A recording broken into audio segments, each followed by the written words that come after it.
Será que já é hora de voltar para a bolsa? E aí, o que você acha? Ou é hora de a gente ficar comprando aí IPCA mais 6?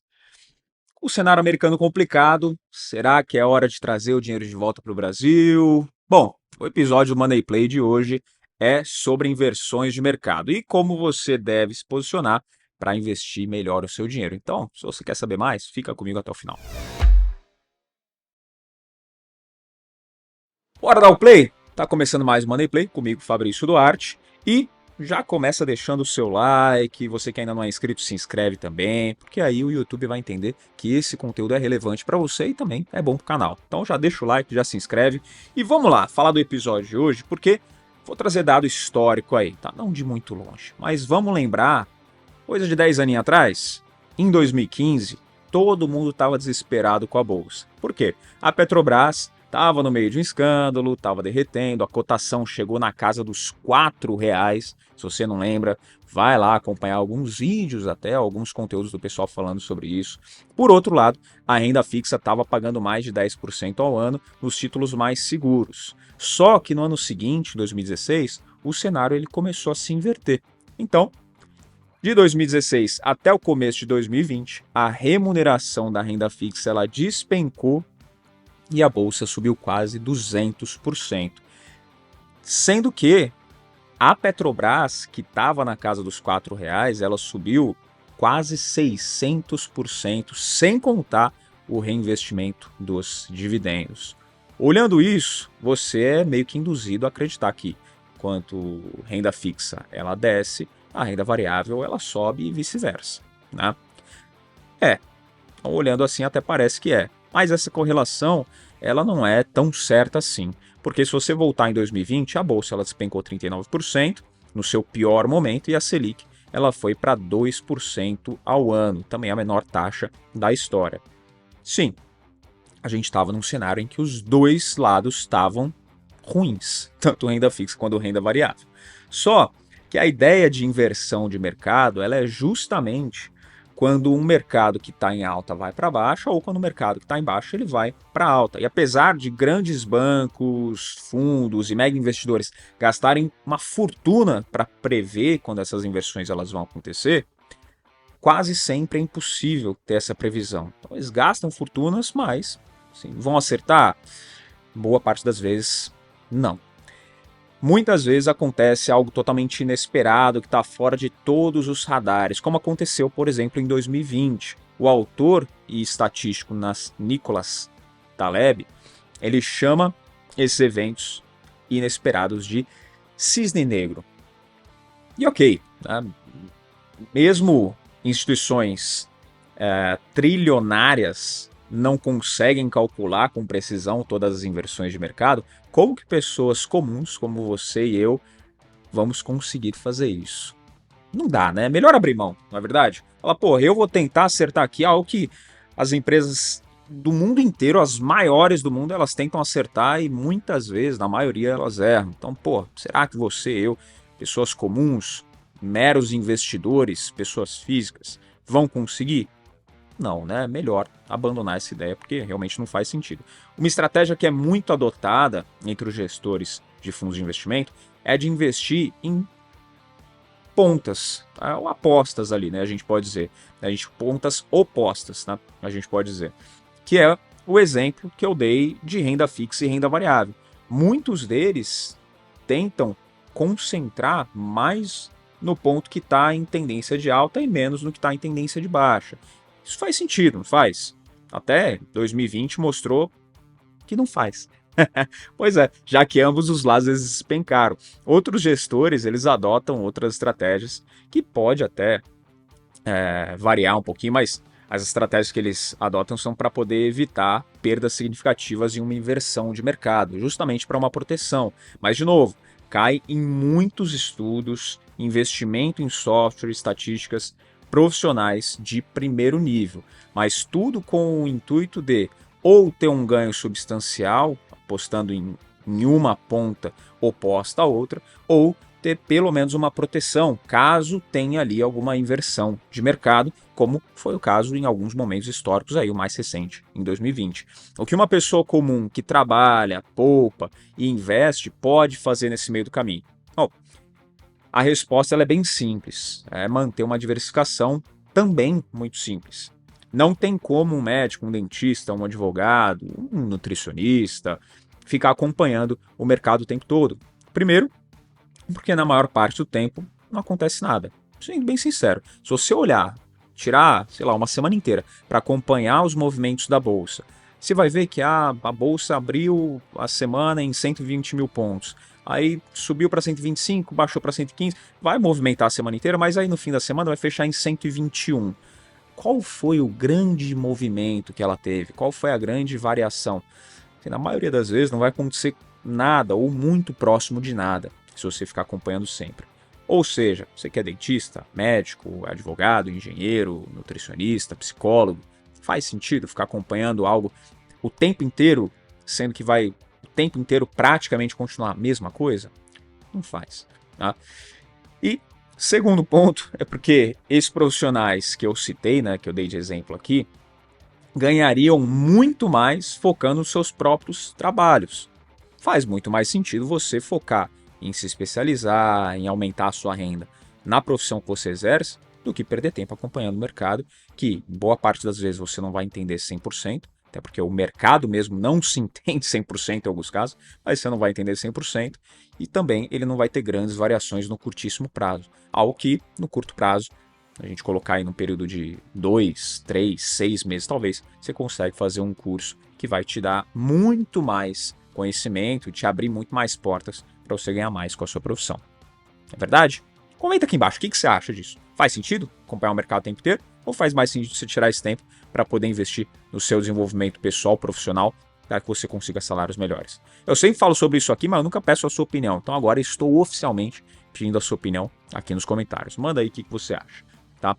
E dado esse cenário, então, se não faz sentido acompanhar, eu vou ganhar mais dinheiro investindo no meu profissional do que ficar acompanhando o mercado o tempo inteiro, faz muito mais sentido ter parte em renda fixa e parte em renda variável, entendendo que, se eu for colocar em pontas opostas, eu for apostar em um ou outro, tá mais tendência de alta versus outro tá mais tendência de baixa, enfim, para eu não ficar perdendo esse tempo que eu acabei de comentar, acompanhando algo que não vai fazer tanto sentido, faz muito mais sentido eu estar exposto nas duas pontas e ter uma diversificação que vai ser um pouco mais equilibrada de acordo com aquilo que eu consigo acompanhar e também de acordo com aquilo que eu estou disposto a ver o meu patrimônio oscilar.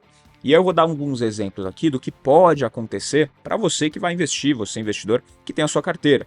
Para quem é mais conservador, por exemplo, ter uma exposição de 90% em renda fixa e 10% em renda variável. Muito tranquilo. Para quem é um pouquinho mais moderado, passa para 80-20. 80% renda fixa, 20% em renda variável. Para quem tem um perfil um pouquinho mais agressivo, aí vai para o perfil 70-30. 70% em renda fixa, 30% em renda variável. Dá para ser mais? Se você tem muito tempo para você investir, tô começando agora, tenho 20 anos sobre isso, tô assistindo aqui o seu canal e, cara, eu vou começar a investir agora, para daqui a 45 anos, quando tiver 65, eu tá sossegado. Você tem muito tempo, o mercado vai ter muita volatilidade, as grandes e boas empresas vão se manter, vão crescer lucro, como eu já falei em vários outros episódios aqui, a tendência é essa. Você pode até adotar uma estratégia mais agressiva ainda, fazer um 60-40, por exemplo, mas é interessante você ter exposição dos dois lados, justamente por essa deficiência de tempo, você acompanhar o mercado e também, como eu falei, não faz sentido o tempo inteiro. E isso pode ser só uma parte também no Brasil e outra parte você pode expor à economia norte-americana também. Não precisa estar exposto só no Brasil, sendo que a maior parte, a ideia é sempre estar no país que você vive. Então, se você vive aqui no Brasil, o ideal é que você tenha a maior parte aqui. Se você vive nos Estados Unidos, mas pretende continuar vivendo lá? Que aí também é outra questão. Fala, não, eu tô lá, mas a minha ideia é trabalhar lá, acumular patrimônio, mas depois voltar para o Brasil no futuro, que é o país do coração, né? Família aqui, todo mundo aqui, eu quero voltar um dia. Aí a tendência maior é você construir patrimônio, ou pelo menos é mais inteligente construir patrimônio naquele país que você vive ou viverá. Se você não tem ideia, então Brasilzão e pronto. Agora, é muito simples, né? Olhando essa estratégia como eu detalhei aqui, fazer essa divisão renda fixa, renda variável, é muito simples, mas tem um outro ponto importante para isso, que vai de encontro ao tema desse episódio, que são as inversões de mercado. Qual que é o ponto importante? Como a gente tem imposto sobre o lucro, quando você lucra com alguma operação financeira, algum investimento, a ideia é você evitar realizar o lucro, ou seja, evitar sacar, evitar resgatar, a não ser que você tenha que usar o dinheiro mesmo. Precisa usar para uma emergência, perfeito. Vou resgatar, vou sacar, e aí vou ser tributado, né? Vou ter o imposto de renda sobre o lucro, tá? Mas ficar girando de ação para ação, você ficar girando a carteira, compra uma aqui, aí pô, ela rendeu, vou vender, vou realizar o lucro. E agora vou comprar uma outra, que é a mesma coisa, vai render, vou realizar o lucro. Se você ficar fazendo isso, vai tirar um custo alto de imposto de renda, que no longo prazo vai resultar em menos patrimônio, assim como em renda fixa, que é o imposto retido na fonte. Tá? Você tem ali imposto de renda retido na fonte de todos os títulos basicamente aí simples, né, de renda fixa. Tesouro Direto, CDB, LCI, o LCI não, né, não tem imposto de renda, mas Tesouro Direto, CDB, vamos falar de outro aí, debêntures, as que não são incentivadas, fundos de renda fixa, você tem imposto de renda retido na fonte quando você saca, e para fundos tem até o Come Cotas também, então você tem uma antecipação de imposto, mais o que é descontado ali quando você faz o resgate. No caso da renda fixa, o ideal é você se posicionar em títulos que sejam mais seguros, que tenham essa longa duração e boa liquidez também. Tá? Hoje, o melhor caminho, por exemplo, ou um bom caminho pelo menos, seria o Tesouro Direto. Por quê? Mais longos, títulos com bastante liquidez também. Primeiro porque se é um título que vence a cada 2 anos ou 3 anos, você vai ter que pagar imposto desses 2 ou 3 anos. Se é um título que vence daqui a 10 anos, bom, durante 10 anos você não paga imposto nesse título que você está. E aí, Tesouro Direto tem várias opções aí que vão ser para longo prazo. Se você precisar resgatar, você até tem liquidez, né? Mas, enfim, você não precisa. E quem gira muito a carteira, fica com menos. Por quê? A gente vê vários estudos, né? E existem vários estudos que mostram que quem investiu na poupança durante 20 anos, sem sacar nada, na poupança, sem sacar nada, teve um resultado muito melhor que quem investiu em CDB e girava o patrimônio todos os anos, mesmo com o CDB tendo taxas muito maiores. Por que isso? Justamente porque a cada giro de patrimônio a pessoa pagava imposto e taxa da instituição, né? Uma taxinha que às vezes a gente nem vê, ou às vezes em alguns casos pode até não ter, mas isso ia diminuindo a rentabilidade no longo prazo. Imposto de renda e algumas taxas envolvidas no processo. Sempre que você paga isso, diminui o seu potencial de ganho. E aí, deixando na poupança, a tão falada poupança que sofre tanto, apanha tanto, se você deixar lá, como foi o exemplo aí de alguns estudos, né, 20 anos, sem girar, sem mexer, a pessoa acabou tendo mais retorno do que em CDBs que pagavam ali 20, 30% a mais no ano, no fim das contas. Tá? Mas e se tiver uma inversão de mercado? Pô, Fabrício, legal, então eu entendi o conceito, o negócio é não girar carteira, beleza, diversificação, renda fixa, renda variável, mas e se não girar o mercado? O que fazer? Não, e se não gerar, não. Ou se gerar o mercado, né? Se tiver alguma inversão de mercado. Bom, o que você precisa fazer se isso acontecer? Você precisa aportar dinheiro novo até reequilibrar. Às vezes isso vai demorar um pouco. Né? Isso pode demorar mais ou menos, pode demorar alguns meses, mas é aportar dinheiro novo. O rebalanceamento da carteira, ele sempre deve ser colocando dinheiro novo. O único caso mais extremo que você poderia vender de um lado para poder balancear e comprar do outro seria numa crise muito forte, ou a gente pode dizer uma oportunidade muito forte, que não deixa de ser uma crise muito forte. Aí você pode vender de um lado para poder comprar do outro e fazer o rebalanceamento. Geralmente, o que cairia muito nesse cenário seria a bolsa e não a renda fixa, para você poder fazer esse movimento. Em 2020, o Ibovespa ele caiu 39%, chegou a cair, né? No pior momento ali, 39%. Se a pessoa tinha a relação ali 70-30 como divisão de carteira, a carteira teria caído ali aproximadamente uns 12%, tá? 11, 12%, porque a renda fixa ela amaciou um pouquinho a queda. Nesse caso, poderia fazer sentido vender algum título perto do vencimento ali de renda fixa para poder comprar mais da bolsa e aí surfar na subida que teve, né, uma recuperação até rápida de muitos ativos. Mas um ano depois você teria um desequilíbrio inverso. Por quê? Dado que o Bovespa ele subiu 95% em 12 meses, nesse caso você teria que reequilibrar depois só comprando renda fixa. E aí você não venderia, por exemplo, da renda variável, vender bolsa, por exemplo, para poder comprar renda fixa. Não, você só reequilibraria fazendo novos aportes. Considerando que desde o pico de 2021 até hoje, a bolsa ela andou de lado, teria valido muito a pena se você tivesse feito isso. Que você ia ter surfado a onda, novos aportes, você teria comprado só a renda fixa, e a gente sabe a renda fixa ela saiu dos 2% e ela pegou uma escalada, foi até os 13,75 e depois voltou a recuar. Tá? E aí agora, no momento que eu estou gravando esse episódio, que está fixada em 10,5%. Então, não sei quando você vai assistir, pode ser que já tenha mudado, mas atualmente 10,5%. E está fixada já aí algumas reuniões do Copom. Mas, enfim, falando sobre tudo isso, né, todos esses pontos que a gente levantou aqui, se você é um brasileiro comum, como eu falei ali, o advogado, o médico, o engenheiro, o dentista, nutricionista, psicólogo, que precisa focar no seu emprego e não tem muito tempo para ficar olhando o mercado, e eu nem recomendo muito isso, eu te convido para participar do Money Play Pro.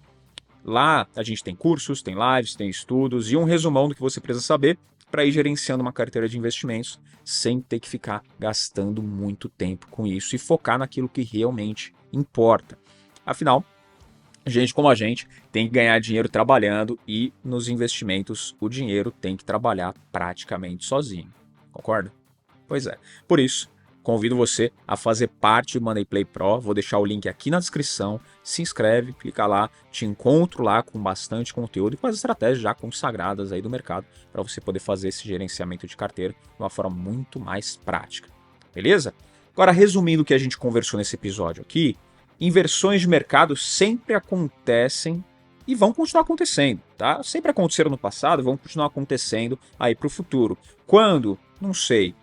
Como vai ser, qual vai ser o tamanho dessa inversão, também não sabemos. Mas é importante que você não entre em pânico quando acontecer e saia vendendo tudo, seja de renda fixa, seja de renda variável. O importante é você não entrar em pânico. Assim como não tentar ficar acertando a tendência de mercado. Falar, não, agora eu já vi muita gente, perdendo um tempo absurdo para tentar entrar no ativo, tentar comprar no pico de queda. Falar, não, mas aqui, oh, não, vai cair mais, ou pô, já caiu o que tinha para cair, vou comprar agora que eu vou acertar, o ativo despenca mais 10%. Ou, não, vou comprar agora que ele está no pico de queda, compra, ele despenca mais 20%, ou sobe um pouquinho e fala, não, agora vai recuperar. Aí ele subiu um pouquinho, já foi tudo que tinha para ir, agora ele vai só subida. Aí compra, ele vai e volta a cair depois de um tempo. Cara, isso acontece muito. Então não fica tentando acertar o momento exato, assim, acertar o olho da mosca, porque, como eu falei, as empresas gastam milhares, milhões, bilhões de dólares, reais, anualmente para tentar acertar isso e raramente elas acertam com precisão. Então, o mais sensato é você diversificar dentro de uma regra e manter a estratégia para anos e anos pensando no longo prazo. E quando for fazer o balanceamento da carteira, sempre fazer com dinheiro novo. Esse é o principal, você não ficar rodando carteira, porque não importa se a valorização ela for de 200 ou 2.000%. Se você não tem dinheiro investido. Ah, valorizou 200, 2.000%. Fala, tá, você não tem dinheiro investido? O que você ganhou com isso? Absolutamente nada. Só quem trabalha e investe constantemente que está exposto a grandes oportunidades de mercado. Se você não trabalha, não está investindo, muito legal saber da informação, mas é a mesma coisa que você saber que tem um posto vendendo gasolina a R$2, gasolina boa de qualidade, e você vai ver nos outros postos por aí, todos estão vendendo a 5, mas você sabe que tem um que está vendendo 2. Legal, boa informação. Quando que você vai ser beneficiado disso? Quando você for lá e encher seu tanque, meu amigo. Se você não for lá e encher o tanque, para você só valeu a informação. Pois é. Então, se você não tem dinheiro investido, não trabalha, não investe constantemente, para você, tanto faz como tanto fez. O mercado caiu? Já já ele sobe de novo. Respira, relaxa. O mercado subiu? Subiu muito. Calma que daqui a pouco ele corrige, daqui a pouco ele vai dar uma despencada também. Como você vai se proteger? Esteja diversificado. Esteja diversificado, esteja preparado e, o principal, protegido de você mesmo. Se você está ouvindo o Money Play há bastante tempo, está acompanhando a gente aqui, eu sei que você vai estar protegido desses vieses comportamentais e não vai fazer besteira na hora que tiver uma grande correção ou uma grande alta do mercado. Beleza? Curtiu? Deixa o like. Não esquece de se inscrever, você que ainda não é inscrito. Segue a gente lá no Instagram, @moneyplay_podcast. E o meu pessoal, @o_Fabrício_Duarte. Lembra? Link na descrição aqui do Moneyplay Pro. Clica lá, faz sua inscrição e eu te encontro lá. Até mais.